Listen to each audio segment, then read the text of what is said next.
അതായത് സംസ്ഥാന സർക്കാരിനെ നിയന്ത്രിക്കുന്നതാണല്ലോ പാർട്ടി, അങ്ങനെയാണല്ലോ CPM കരുതുന്നത്. അതിൻ്റെ മുകളിലാണ് നിൽക്കുക. കോൺഗ്രസ് ഒക്കെ ആകുമ്പോൾ മുഖ്യമന്ത്രിയാണ് എല്ലാത്തിൻ്റെയും അവസാനമൊക്കെ. പക്ഷേ കമ്മ്യൂണിസ്റ്റ് പാർട്ടി ഓഫ് ഇന്ത്യ, മാർക്സിസ്റ്റിലോ കമ്മ്യൂണിസ്റ്റ് പാർട്ടി ഓഫ് ഇന്ത്യയിലോ അങ്ങനെയല്ല. പാർട്ടി സെക്രട്ടറിയും പാർട്ടി സെക്രട്ടറിയുടെ കീഴിലുള്ള ഘടകങ്ങളുമാണ് അവസാന വാക്ക്. പക്ഷേ ഈ രണ്ട് കാര്യങ്ങളിലും അങ്ങനെയല്ല സംഭവിച്ചത്. എന്നിട്ടും അതൊരു പ്രശ്നമായി തോന്നാത്തത് എന്തുകൊണ്ടാണ്? പാർട്ടിക്ക് അപ്പോൾ സർക്കാരിൻ്റെ ഫാൻ ക്ലബ്ബായി മാത്രം നിന്നാൽ മതിയോ? അതോ സർക്കാർ എന്ന് പറഞ്ഞാൽ പിണറായി വിജയൻ എന്ന് പറഞ്ഞാൽ പാർട്ടി, അങ്ങനെ ഒരു സംവിധാനത്തിലേക്ക് കാര്യങ്ങൾ മാറി മറിഞ്ഞു. അതുകൊണ്ട് സർക്കാരിനെ അത് തൊടാൻ പാടില്ല. സർക്കാർ ശരിയാണ്, പിന്നെ നമ്മൾ എന്തുകൊണ്ട് തോറ്റു എന്നതിനെക്കുറിച്ചുള്ള വിശദമായ അവലോകനമാണ് നടത്തുന്നത്. അവിടെ തൊടാൻ പറ്റില്ല എന്നിടത്ത് തന്നെ പാളിയോ എന്നുള്ളതാണ് സംശയം. ഈ സർക്കാരിൻ്റെ വികസന നേട്ടങ്ങൾ ഇല്ലെന്നോ വികസന നേട്ടങ്ങൾ വല്ലാതെ മോശമാണെന്നോ എന്നൊന്നുമല്ല എൻ്റെ വിഷയം.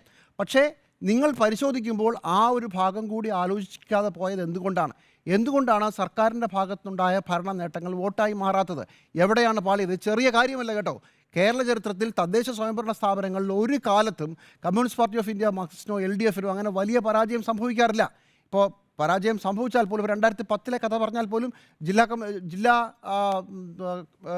കൗൺസിൽ അന്ന് അതിനേക്കാൾ പരാജയമായിരുന്നു. 8. എൻ്റെ പോയിന്റ് അതാ, പരമാവധി പോയാൽ 8-6, അതിനപ്പുറം പോവില്ല.